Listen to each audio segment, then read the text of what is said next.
किसी की औकात और हिम्मत है? संविधान को समझ के ही बता दे आज।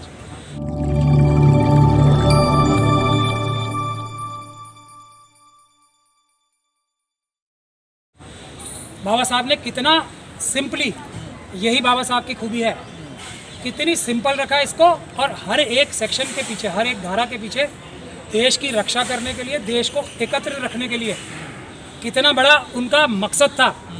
कोई राव, कोई मोदी जी की औकात नहीं है उसको समझ सके जितनी अम्बेडकर साहब। सर, लगातार कार्यक्रम भी एक के बाद एक हो रहे हैं और दिल्ली में हाल फिलहाल में ही कार्यक्रम हुआ था जहां ये मांग उठी है कि बाबा साहब संविधान निर्माता नहीं थे बल्कि BN राव थे, और ये बड़ी मांग और बड़े बड़े चेहरे वहां पर मौजूद थे।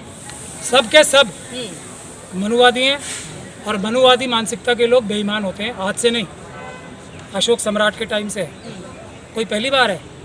कोई भी मनुवादी कभी अक्लमंद हो नहीं सकता, कोई भी चीज़ की उत्पत्ति नहीं कर सकता। रट्टा मार सकता है और धोखा दे के ये बता सकता है कि ये काम मैंने किया। आज़ादी कब मिली है पहले यही बता दो आप। 2014 में तो मिली है। वो तो कंगना रनौत को मिली है ना सर। तो फिर देश को, कंगना रनौत जी ने ये नहीं बोला कि उन्हें आज़ादी मिली है। हाँ। देश को आज़ादी 2014 में मिली है, और आज़ादी के 3 साल बाद संविधान लिखा गया था। तो मोदी जी और अमित शाह जी ने बैठ के 2014 और 17 में लिखा है संविधान। आपको पता ही नहीं है कुछ? तो उससे पहले क्या देश में संविधान नहीं? कहाँ था? हाँ। बिल्कुल नहीं था। आप कैसी बात कर रहे हैं? देश में संविधान नहीं, देश में कुछ भी नहीं था। आपका कोई योगदान नहीं, बाबा साहब ने तो कहा आंशिक रूप से उनका योगदान है। देखिए बाबा साहब ने खुद बोला लास्ट वाली अपनी स्पीच में। मैं क्या कह रहा हूँ, योगदान बहुत लोगों का होता है। संविधान की रचना करना एक अलग चीज़ होती है। किसी आदमी ने इंक ला के दी बाबा साहब को कि जी लिख लो, किसी ने टाइपराइटर की वो चेंज कराए, किसी ने जब लाइट चली गई होगी कभी या पंखा लेके झला, किसी ने ये जाके बोला कि बाबा साहब मैं यहाँ बैठा हूँ बाहर, आप रात रात भर के काम करते हो, अगर आपको प्यास लगेगी तो मैं थोड़ा पानी ला के दे दूँगा। तो बाबा साहब जैसा महान व्यक्ति, किसी का इतना सा भी कंट्रीब्यूशन होगा तो उसको लिख दिया तो क्या हो गया? संविधान की संरचना करना, एक वोट का अधिकार देना, सबको बराबर का अधिकार देना, इतने बड़े भूतों को अपने मुट्ठी भर साथियों के साथ रह के जीत के ये सब चीज़ें मनवाना, महिलाओं को बराबर अधिकार देना, ये है बाबा साहब का संविधान। और बताओ, ये बताओ आप, कागज़ ला के दे दिया जी, टाइपराइटर में कागज़ कम पड़ रहे हैं, या मैं सुंदर सुंदर हैंड राइटिंग से लिख दूंगा जो आपने कहा, वो संविधान की रचना होती है?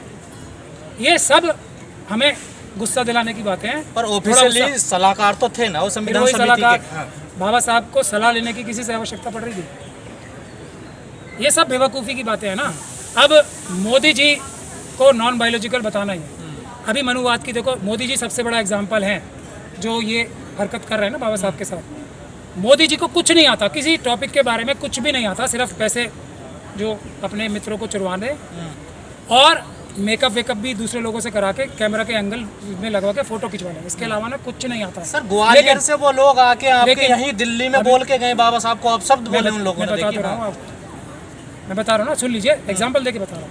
लेकिन अब मोदी जी को फाइटर पायलट भी बताना है, मोदी जी को स्क्यूबा डाइवर भी बताना है, मोदी जी को चंद्रयान भी उड़वाते हुए दिखाना है, मोदी जी को हमारे डिफेंस के जो अध्यक्ष हैं उनको ऐसे ऐसे करके सिखाना भी है, झाड़ू मारते हुए भी दिखाया मोदी जी को, झाड़ू मार, सब काम मोदी जी सिखाएंगे सबको, और आता कुछ भी नहीं है।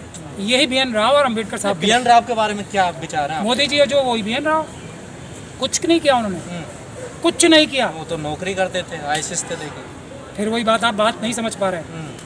अब ये मेरे चाबी लगाने के लिए बोले जा रहे हैं बार बार, लेकिन बात यही है, संविधान की संरचना करना, उसमें बराबर के अधिकार दिलाना। और बताऊं कि देश में जो सेंट्रल सर्विस बनाई है ना, जो ऑल इंडिया सर्विस है, वो किस लिए बनाई है? राज्यों को फेडरल सिस्टम जो दिया है, वो एक जो इंडियन जो एडमिनिस्ट्रेटिव सर्विस है ना, उसका एक बहुत डेलिकेट बैलेंस है। कुछ लोग central administrative service, Indian administrative service में रहते हैं, उनका ट्रांसफ़र अलग अलग जगह भी होता है, कैडर्स होते हैं ना अलग अलग। तो ये एक ऐसी संरचना है जिसको RSS और BJP के लोग भी मिल के पूरी ताकत मिला के भी तोड़ नहीं पा रहे हैं।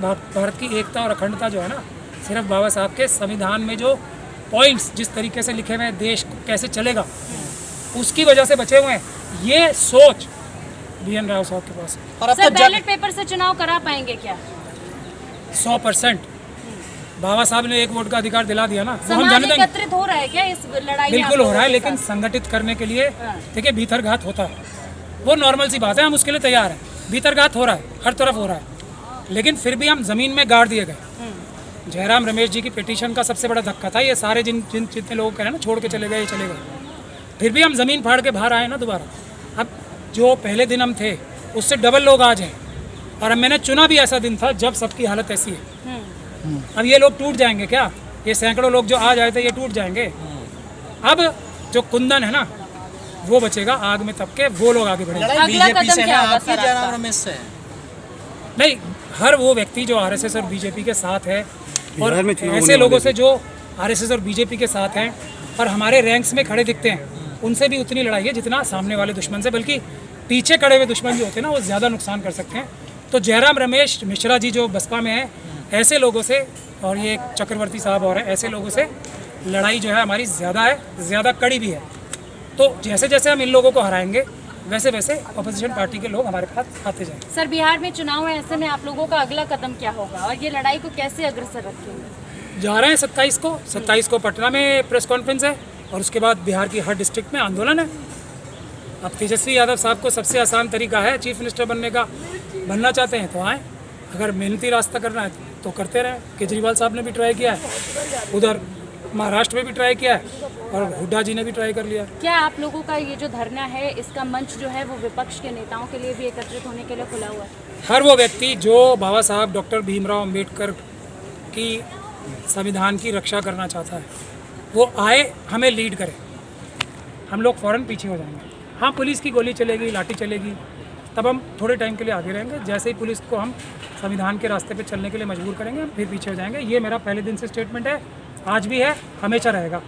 मायावती जी अगर यहाँ आती हैं तो उसी दिन मोदी जी के उल्टे गिनती शुरू हो जाए, खत्म हो जाए।